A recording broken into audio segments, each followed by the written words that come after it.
এক গ্রামে এক বৃদ্ধা বাস করতেন। তিনি ছিলেন খুবই দয়ালু ও সৎ।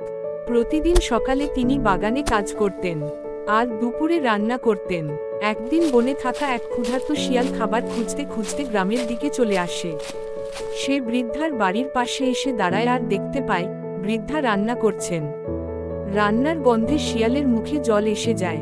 শিয়ালটি ধীরে ধীরে বৃদ্ধার কাছে গিয়ে বলল, ঠাকুমা, আমি অনেক দিন কিছু খাইনি, একটু খাবার দিলে বাঁচি।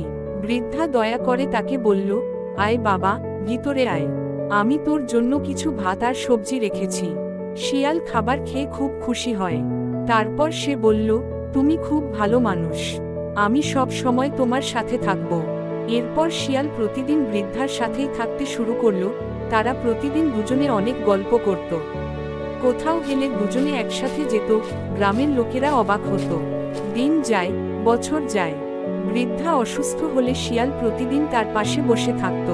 একদিন বৃদ্ধা চলে গেলে শিয়ালটি অনেক কষ্ট পেয়েছিল এবং সে একা হয়ে পড়ল।